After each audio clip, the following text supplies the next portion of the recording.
அந்த ஒரு ஸ்டேட்டுக்கு கொண்டு போகவே கூடாதுங்க பொண்ணுங்க. அது ரொம்ப ரொம்ப டிஃபிகல்ட்டான ஒரு ஸ்டேட். அதாவது இனி என் லைஃப்பில் இதுக்கப்புறம் யாராலையும் எனக்கு உதவி பண்ண முடியாது. இனி என் லைஃப்பில் எந்த ஒரு சேஞ்சும் இல்லை. இனிமேல் என் வாழ்க்கையை முடிச்சுக்கிறது தான் ஒரு முடிவாக இருக்கும். இதுக்கு மேலே என்னால் எதுவுமே you can't think of any other. அது ஹோப்பே இல்லை. Hopeless helpless. இந்த ரெண்டு இது மைண்டில் போய் உட்காந்துரும். அவ்வளோதான். மைண்டு பிளாங்க் ஆகிடும்.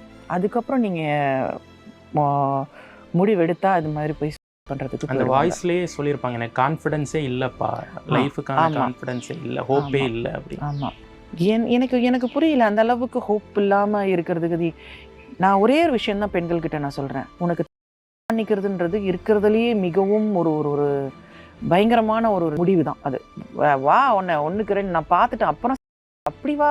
பொண்ணுங்கன்னா அப்படி இருக்கணும் இல்லையா? நீ முடிவு பண்ணல, ரெண்டில் ஒன்று பார்த்துட்டு எதுக்கு போய் உன் உயிரை இப்போது அம்மாவும் அப்பாவும் இப்போ இன்றைக்கி பயங்கரமாக எல்லா இடத்துலையும் சொல்கிறாங்க, என் பொண்ணை எப்படி பண்ணிட்டாங்க. அவங்க 3 பேரை கொண்டு போய் அரெஸ்ட் பண்ணிட்டாங்க. எல்லாரும் இதை பற்றி நம்ம பேசிகிட்டு இருக்கோம். பல வீடுங்களில் இது பயங்கர வைரலாக போயிட்டு இருக்கிறதுக்கான ரீசன் என்னன்னா, ரித்தன்யா மாதிரி பொண்ணுங்க ஏகப்பட்டது இருக்குது.